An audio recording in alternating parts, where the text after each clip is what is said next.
A Psicanálise do Fogo, por Gaston Bachelard. Tradução Paulo Neves, editora Martins Fontes, selo Martins, canal Leconde. Capítulo 6. Álcool, a aguardente, o ponche, o complexo de Hoffmann, as combustões espontâneas.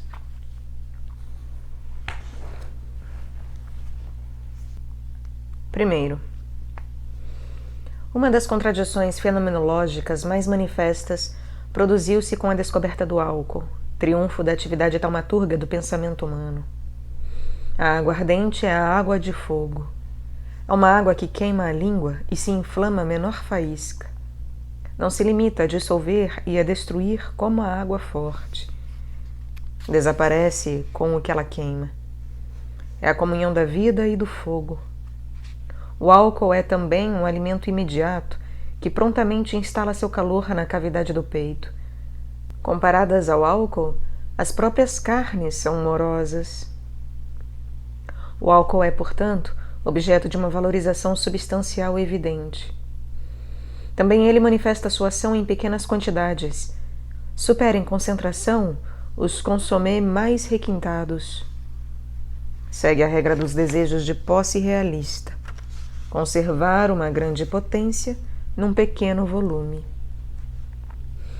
Visto que a aguardente queima diante dos olhos extasiados, visto que aquece o ser inteiro na cavidade do estômago, ela demonstra a convergência das experiências íntimas e objetivas.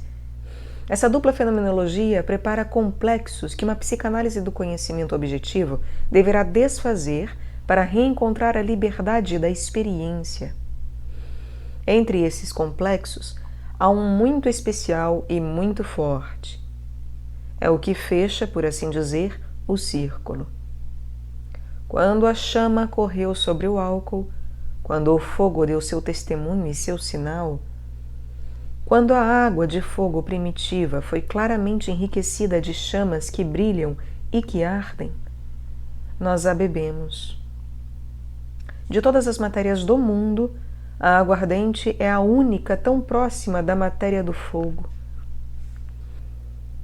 Nas grandes festas de inverno em minha infância, preparava-se o brilot, aguardente queimada com açúcar. Meu pai vertia a bagaceira de nossa vinha num largo prato. No centro, colocava torrões de açúcar, os maiores do açucareiro. Assim que o fósforo tocava a ponta do açúcar, a chama azul corria com um pequeno ruído sobre o álcool derramado. Minha mãe apagava a luz. Era um momento de mistério e um pouco grave da festa. Rostos familiares, mas subitamente desconhecidos em sua lividez, cercavam a mesa redonda. Por instantes, o açúcar enrugava-se antes de desabar sua pirâmide. Algumas franjas amarelas crepitavam nas bordas das chamas longas e pálidas. Se as chamas vacilavam, meu pai revolvia esse brilot com uma colher de ferro. A colher adquiria uma bainha de fogo como uma ferramenta do diabo. Então se teorizava. Apagar muito tarde é ter um brilot muito doce. Apagar muito cedo é concentrar menos fogo e, portanto, diminuir a ação benfazeja do brilot contra a gripe. Um falava de um brilot que queimava até a última gota. Outro narrava o incêndio na casa do destilador, quando os tonéis de rum explodiam como barris de pólvora, explosão a que ninguém jamais assistira. A todo custo, queria-se encontrar um sentido objetivo e geral a esse fenômeno excepcional. Enfim, o brilot estava em meu copo, quente e pegajoso, verdadeiramente essencial. Por isso, como compreendo Wigner quando, de uma maneira um pouco afetada, fala do brilot como, abre aspas, de um pequeno experimento, muito raro e gentil, fecha aspas. Como compreendo também Boerhaave quando escreve, abre aspas, o que me pareceu mais agradável nessa experiência é que a chama excitada pelo fósforo num lugar afastado dessa tigela vai inflamar o álcool que se encontra nessa mesma tigela. Fecha aspas. Sim, é o verdadeiro fogo móvel, o fogo que se diverte na superfície do ser, que brinca com sua própria substância, liberado de sua própria substância, liberado de si. É o fogo fátuo doméstico, o fogo diabólico no centro do círculo familiar. Após tal espetáculo, as confirmações do gosto deixam lembranças imperecíveis. Do olhar extasiado ao estômago reconfortado, se estabelece uma correspondência baudelariana, tanto mais sólida quanto mais é materializada. Para um bebedor de Brilot, como é pobre, como é fria e como é obscura a experiência de um bebedor de chá quente. Sem a experiência pessoal desse álcool açucarado e quente, nascido da chama numa noite alegre, compreende-se mal o valor romântico do punch. Carece-se de um meio diagnóstico para estudar certas poesias fantasmagóricas. Por exemplo, um dos traços mais característicos da obra de Hoffmann, da obra do imaginador fantástico, é a importância que nela possuem os fenômenos do fogo. Uma poesia da chama atravessa a obra inteira. Em particular, o complexo do punch é tão manifesto que poderíamos chamá-lo de complexo de Hoffmann. Um exame superficial poderia contentar-se em dizer que o punch é um pretexto para os contos, o simples acompanhamento de uma noite de festa. Por exemplo, um dos mais belos relatos, O Canto de Antônia, é narrado numa noite de inverno, abre aspas, ao redor de uma mesa onde arde, numa terrina cheia, o punch da amizade. Fecha aspas. Mas esse convite ao fantástico não é mais que um prelúdio ao relato. Não chega a formar corpo com ele. Muito embora seja notável que um relato tão comovente se inicie aqui sob o signo do fogo, em outros casos, o signo é verdadeiramente integrado ao conto. Os amores de fósforos e da flor de lis ilustram a poesia do fogo, terceira vigília. Abre aspas. O desejo que espalha por todo o teu ser um calor benfazejo, em breve cravará em teu coração 1000 dardos acerados, pois a volúpia suprema que acende essa faísca que deposito em ti é a dor sem esperança que te fará perecer, para germinar de novo sob forma estranha. Essa faísca é o pensamento. Ai, suspirou a flor num tom queixoso. No ardor que agora me inflama, não poderei ser tua? Fecha aspas. No mesmo conto, quando o feitiço que deveria trazer o estudante Anselmo de volta à pobre Verônica termina, não resta mais que uma lisonjeira chama de espírito divino que arde no fundo do caldeirão. Mais adiante, Lindhorst, a salamandra, entra e sai da tigela de punch. As chamas, sucessivamente, a absorvem e a manifestam. A batalha da feiticeira e da salamandra é uma batalha de chamas. As serpentes saem da terrina do punch. A loucura e a embriaguez, a razão e o gozo, são constantemente apresentados em suas interferências. De vez em quando, aparece nos contos um bom burguês que gostaria de compreender e que diz ao estudante, abre aspas, como é que esse maldito punch pôde nos subir a cabeça e nos levar a 1000 extravagâncias?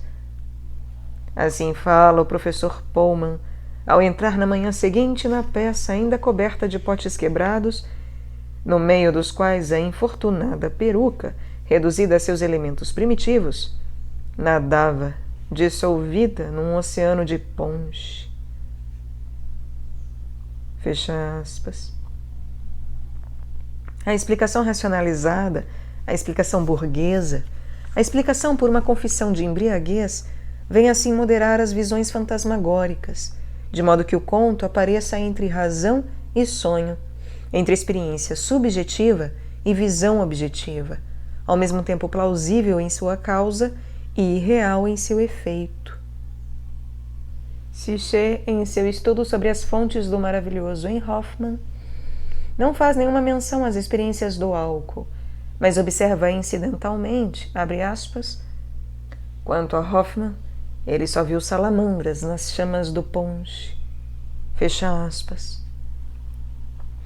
Mas não tira daí a conclusão que, em nosso entender, se impõe.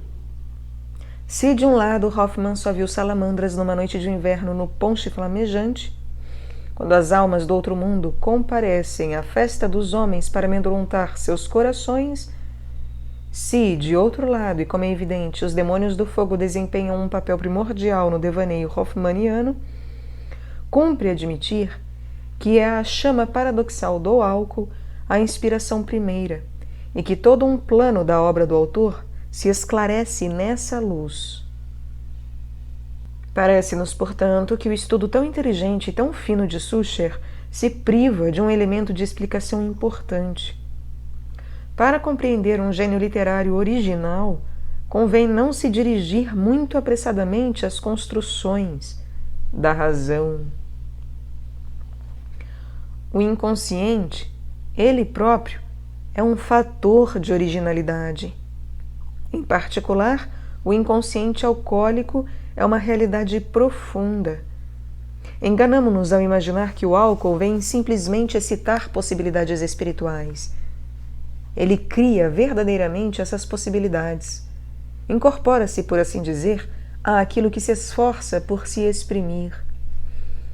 Sem dúvida nenhuma, o álcool é um fator de linguagem. Enriquece o vocabulário e libera a sintaxe.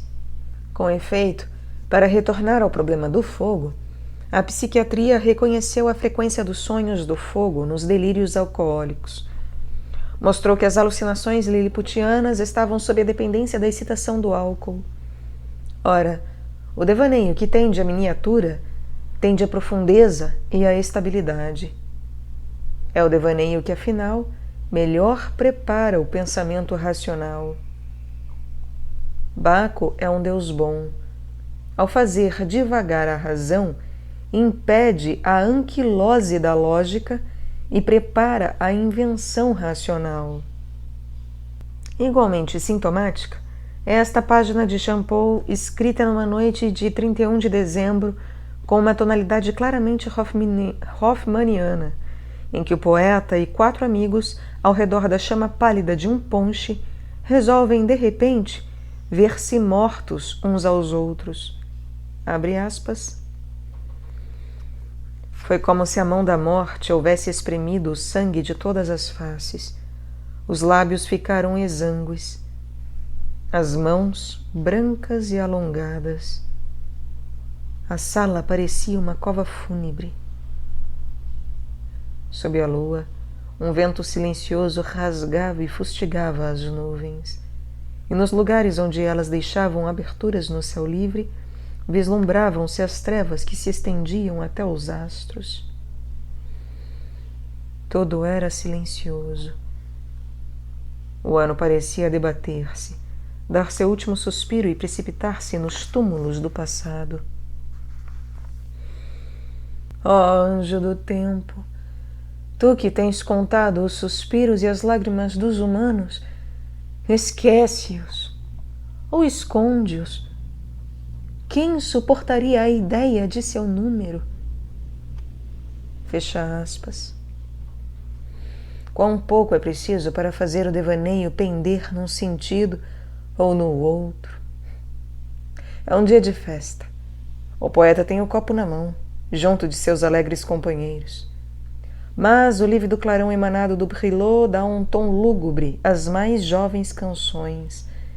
De repente, o pessimismo do fogo efêmero vem mudar o devaneio.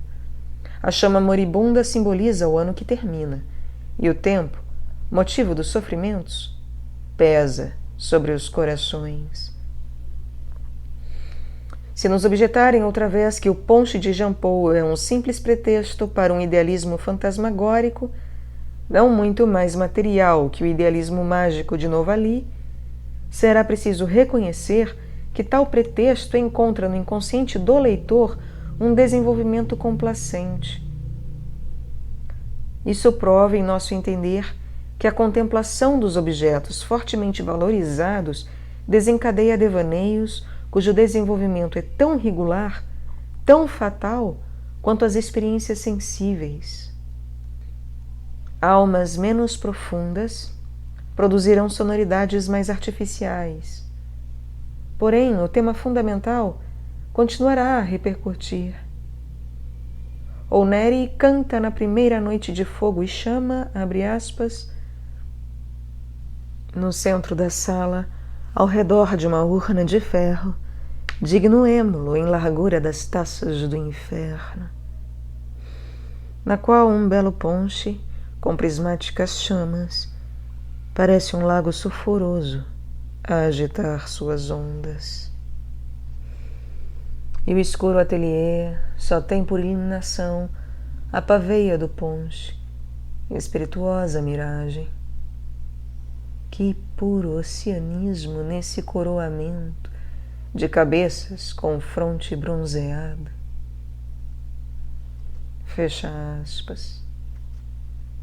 Os versos são ruins, mas acumulam todas as tradições do ponche e designam bastante bem, em sua pobreza poética, o complexo de Hoffmann, que reveste impressões ingênuas com ideias cultas.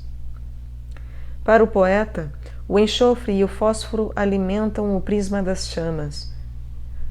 O inferno está presente nesta festa impura.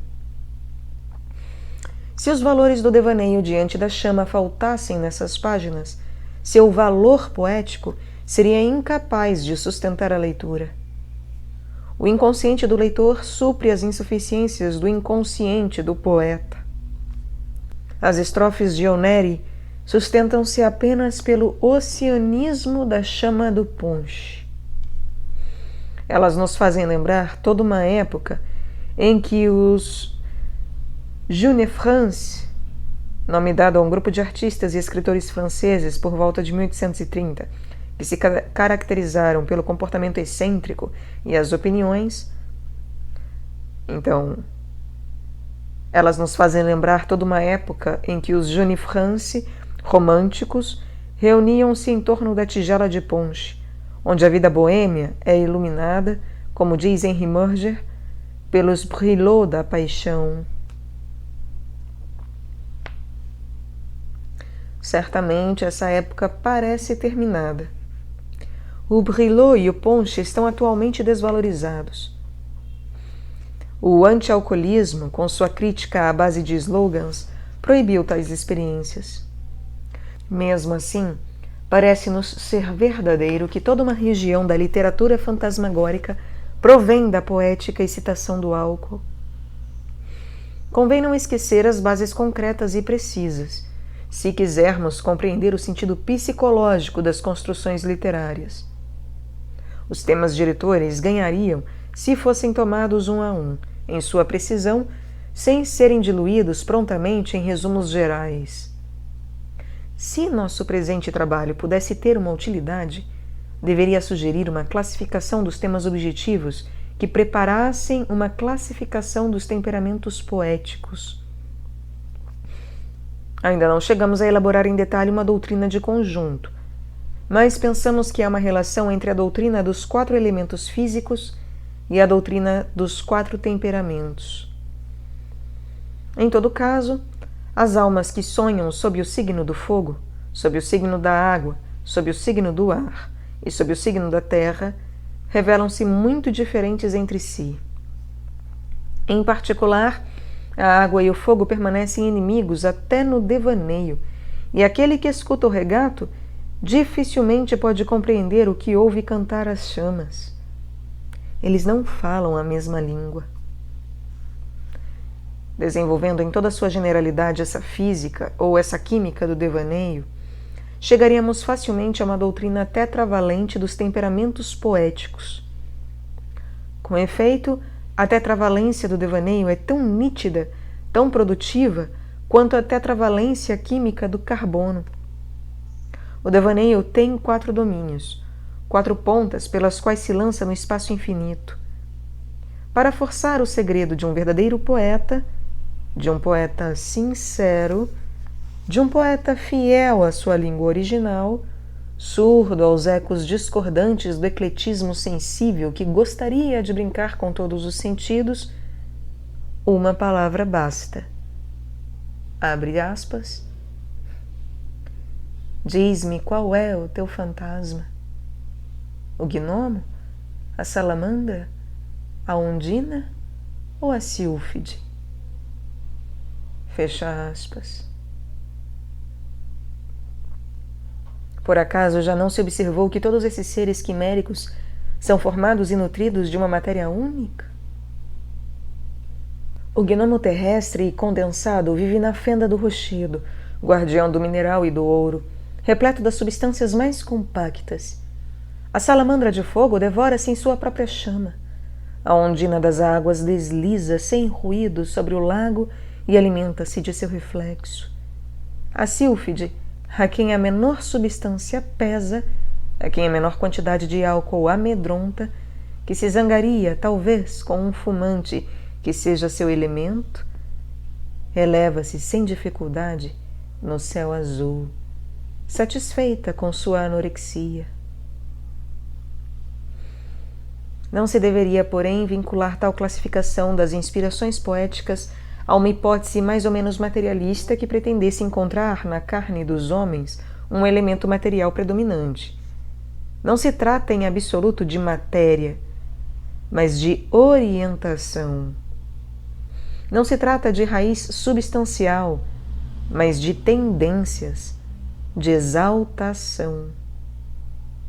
Ora, o que orienta as tendências psicológicas são as imagens primitivas. São os espetáculos e as impressões que subitamente dão um interesse ao que não o possui, um interesse ao objeto. Toda a imaginação convergiu para essa imagem valorizada. E é assim que, por uma porta estreita, a imaginação, abre aspas, nos transcende e nos põe face ao mundo, fecha aspas. Como diz Armand Petit-Jean.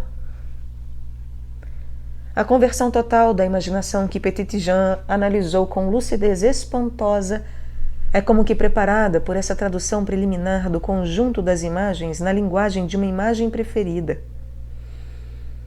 Se tivéssemos razão a propósito dessa polarização imaginativa, compreenderíamos melhor por que dois espíritos congêneres em aparência, como Hoffmann e Edgar Poe, revelam-se afinal profundamente diferentes. Ambos foram poderosamente ajudados em sua tarefa sobre-humana, inumana, genial, pelo potente álcool. Mas o alcoolismo de Hoffmann se revela bem diferente do alcoolismo de Poe. O álcool de Hoffmann é o álcool que arde. Tem a marca do signo qualitativo, masculino do fogo. O álcool de Poe é o álcool que submerge e provoca o esquecimento e a morte. Tem a marca do signo quantitativo, feminino, da água. O gênio de Poe está associado às águas estagnadas, às águas mortas, ao lago onde se reflete a casa de Usher. Ele ouve o rumor do fluxo atormentado, seguindo o vapor opiáceo, obscuro, úmido, que suavemente destila-se gota a gota por entre o vale universal, enquanto o lago parece desfrutar de um sono consciente.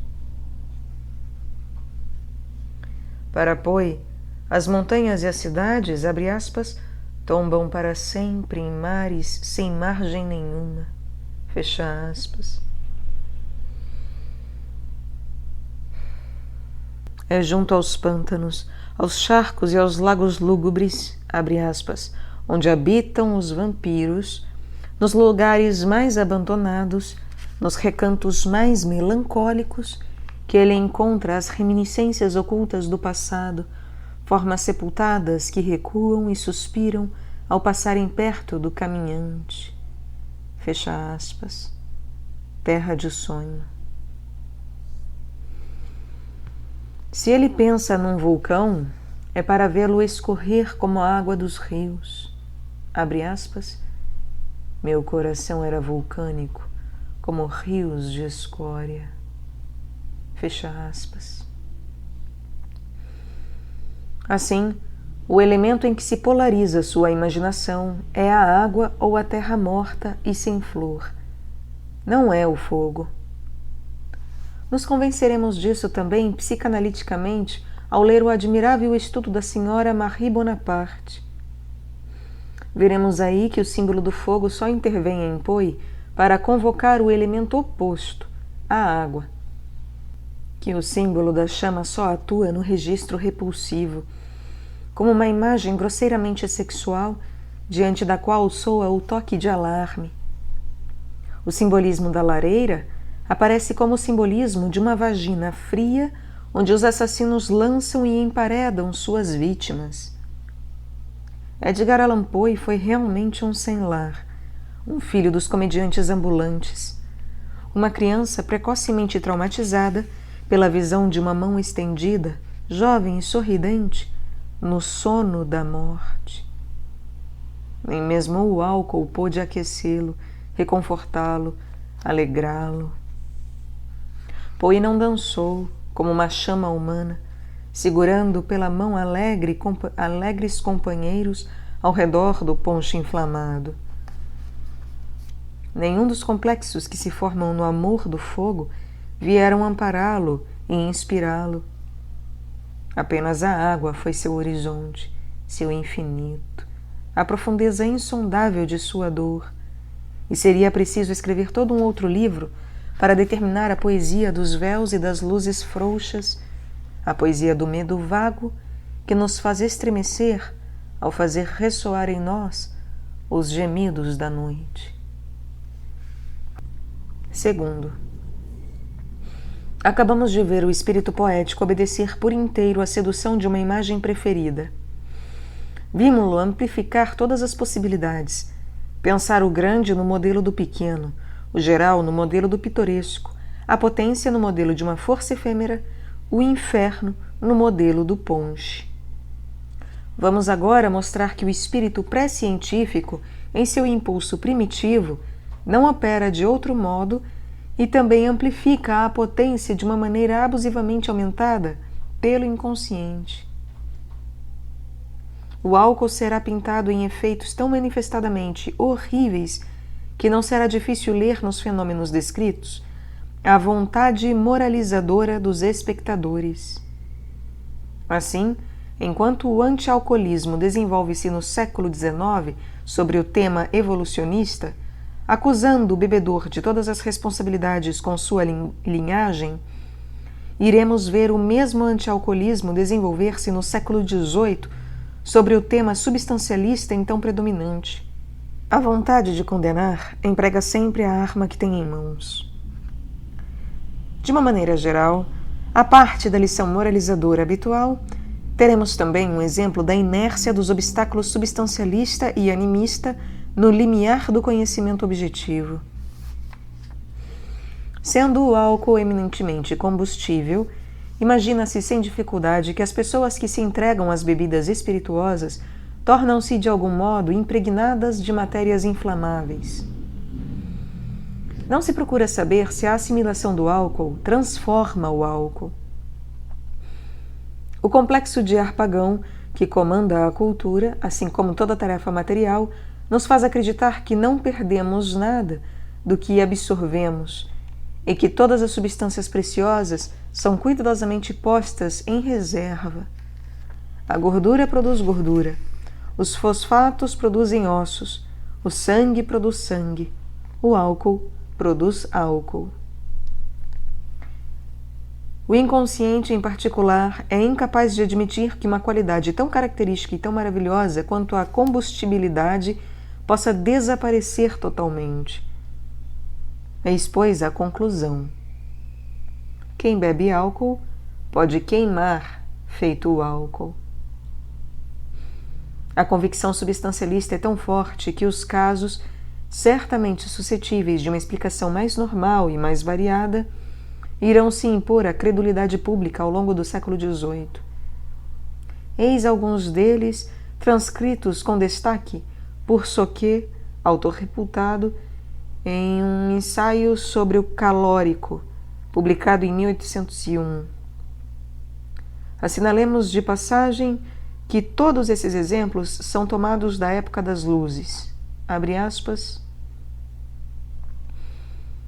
Lê-se nas atas de Copenhague que, em 1692, uma mulher do povo, cujo alimento consistia quase exclusivamente no uso imoderado das bebidas espirituosas, foi encontrada certa manhã inteiramente consumida, exceto as últimas articulações dos dedos e o crânio. Fecha aspas. Abre aspas.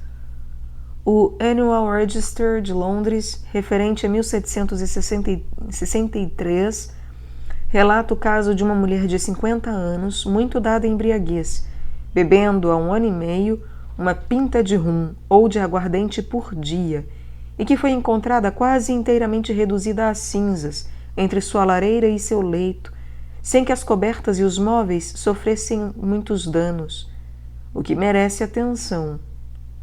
Fecha aspas. Essa última observação mostra claramente que a intuição é satisfeita pela suposição de uma combustão completamente interna e substancial, que sabe, de algum modo, reconhecer seu combustível preferido. Abre aspas. Na Enciclopédia Metódica, artigo Anatomia Patológica do Homem, encontra-se a história de uma mulher de cerca de 50 anos que, abusando continuamente de bebidas espirituosas, foi igualmente consumida no espaço de poucas horas. Vic Dazir, que cita o caso, longe de contestá-lo, assegura que existem muitos outros semelhantes. Fecha aspas. Abre aspas. Os Anais da Sociedade Real de Londres oferecem um fenômeno igualmente impressionante. Uma mulher de 60 anos foi encontrada incinerada uma manhã, após ter, segundo dizem, ingerido largamente bebidas espirituosas na noite anterior. Os móveis não haviam sofrido muito dano, e o fogo de sua lareira estava completamente extinto. O fato é atestado por uma quantidade de testemunhas oculares. Fecha aspas. Abre aspas. Lecat, numa dissertação sobre os incêndios espontâneos, cita vários casos de combustões humanas desse gênero. Fecha aspas. Encontraríamos outros no Ensaio sobre as Combustões Humanas de Pierre Aymeler. Jean-Henri Corhausen, num livro impresso em Amsterdã com o título de Lumen Novum Phosphoris Accesum, conta, abre aspas, que um fidalgo do tempo da rainha Bonasforça, tendo bebido uma grande quantidade de aguardente, vomitou chamas e foi por elas consumido. Fecha aspas. Pode-se ler também nas efemérides da Alemanha que é frequente nas regiões setentrionais saírem chamas do estômago daqueles que bebem em abundância bebidas fortes. 17 anos atrás, diz o autor, 2 de 3 cavalheiros de Curlande, cujos nomes omitirei por decoro, tendo ingerido por emulação bebidas fortes, morreram queimados e sufocados por uma chama que lhes saía do estômago. Fecha aspas. Jalabert, um dos autores citados com maior frequência como técnico em fenômenos elétricos, baseava-se em 1749 em fatos semelhantes para explicar a produção de fogo elétrico pelo corpo humano. Uma mulher que sofria de reumatismo esfregava-se diariamente durante horas com álcool canforado. Certa manhã foi encontrada reduzida a cinzas, não havendo razão para suspeitar que o fogo do céu ou fogo comum tivessem parte nesse estranho acidente. Abre aspas.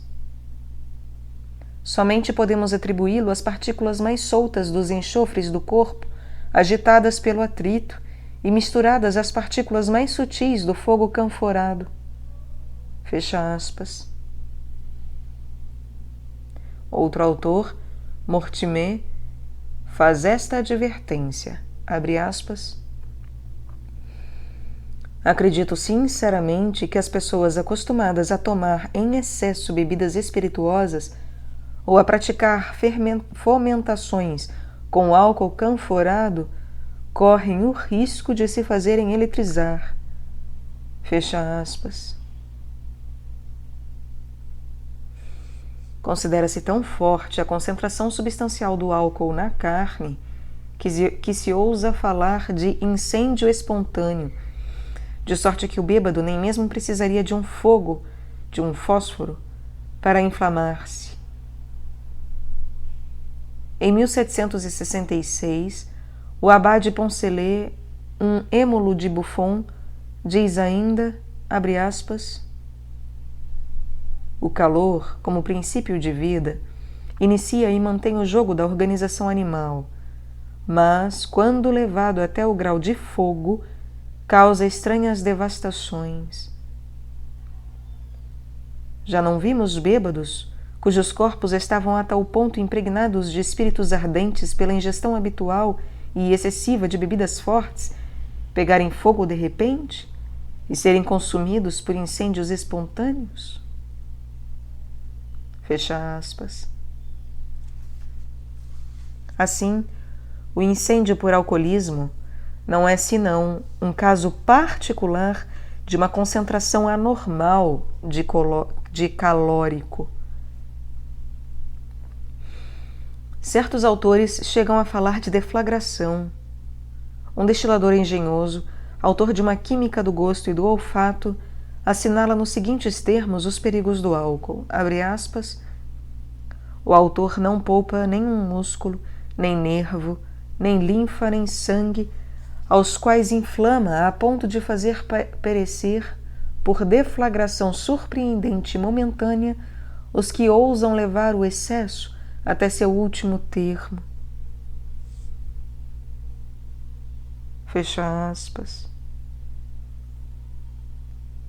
No século XIX, tais incêndios espontâneos, terríveis punições do alcoolismo, cessam quase completamente.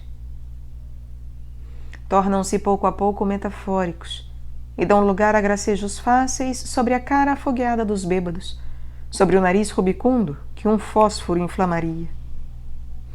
Esses gracejos, por sinal, são imediatamente compreendidos, o que prova a persistência do pensamento pré-científico na linguagem. Ele persiste também na literatura. Balzac tem a prudência de citar sua referência pela boca de uma megera. Em Le Couson-Pont, Madame Cibot, a bela vendedora de ostras, diz em sua linguagem incorreta, abre aspas, essa mulher desde então não teve sorte com seu homem, que bebia de tudo e morreu de uma embustão espontânea. Fecha aspas. Em compensação, Émile Zola, num de seus livros mais científicos, Le Docteur Pascal, relata minuciosamente uma combustão humana espontânea, abre aspas, pelo buraco do tecido, largo já como uma moeda de 100 vinténs, via-se a coxa nua, uma coxa vermelha, de onde saía uma pequena chama azul. A princípio, Félicité pensou que era a roupa de baixo, as ceroulas ou a camisa que queimava. Mas não havia como duvidar. Ela percebia bem a carne nua, e a pequena chama azul dali brotava, ligeira, dançando como uma chama errante na superfície de um vaso de álcool inflamado. Não era muito mais alta que uma chama de lamparina, de uma doçura muda, tão instável que a menor corrente de ar a deslocava. Fecha aspas. Sem dúvida nenhuma, o que Zola transporta ao reino dos fatos é seu devaneio diante da tigela de ponche, seu complexo de Hoffmann. Então se manifestam em toda a sua ingenuidade as intuições substancialistas que caracterizamos nas páginas precedentes. Abre aspas. Félicité compreendeu que seu tio ardia, como uma esponja embebida de aguardente. Há anos que ele vinha saturando-se dela, da mais forte, da mais inflamável. Dentro de um pouco queimaria certamente dos pés à cabeça. Fecha aspas.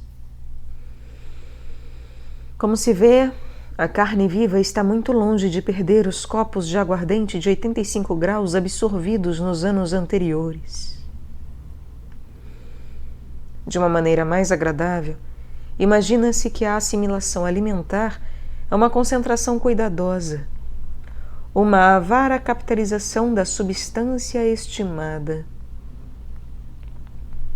No dia seguinte, quando o Dr. Pascal vem ver o tio Macquart, não encontra mais do que um punhado de cinzas, como nos relatos pré-científicos que apresentamos, junto à cadeira apenas enegrecida. Zola força a nota, abre aspas. Nada restava dele, nem um osso, nem um dente, nem uma unha, nada senão esse monte de poeira cinzenta que a corrente de ar da porta ameaçava varrer. Fecha aspas. E finalmente, vemos aparecer o secreto desejo de apoteose do fogo. Zola ouve o apelo da fogueira total, da fogueira íntima. Deixa entrever no seu inconsciente de romancista os indícios muito claros do complexo de Empédocles. O tio Macquart estava, portanto, morto, abre aspas, regiamente, como o príncipe dos bêbados, tocha de si mesmo, consumindo-se na fogueira abrasada de seu próprio corpo. Acender-se a si mesmo como uma fogueira de São João. Fecha aspas. Onde viu Zola fogueiras de São João que se acendiam sozinhas, como paixões ardentes? Como confessar melhor que o sentido das metáforas objetivas foi invertido e que é no inconsciente mais íntimo que se encontra a inspiração das chamas capazes, desde dentro, de consumir um corpo vivo? Tal relato, imaginado por completo, é particularmente grave sob a pena de um escritor naturalista que dizia modestamente: sou apenas um cientista. Faz pensar que Zola construiu sua imagem da ciência com seus devaneios mais ingênuos e que suas teorias de hereditariedade obedecem à simples intuição de um passado que se inscreve na matéria sob uma forma de certo tão pobremente substancialista, tão vulgarmente realista, quanto a concentração do álcool na carne, do fogo num coração febril. Assim, narradores, médicos, físicos, romancistas, todos eles sonhadores, partem das mesmas imagens e dirigem-se aos mesmos pensamentos. O complexo de Hoffmann os enlaça numa imagem primeira, numa lembrança da infância. Conforme seu temperamento, em obediência a seu fantasma pessoal, enriquecem o lado subjetivo ou o lado objetivo do objeto contemplado. Das chamas que saem do brilot fazem homens de fogo ou jactos substanciais. Seja como for, valorizam, empregam todas as paixões para explicar um traço de chama, oferecem seu coração inteiro para comungar com um espetáculo que os maravilha e que, por isso mesmo, os engana.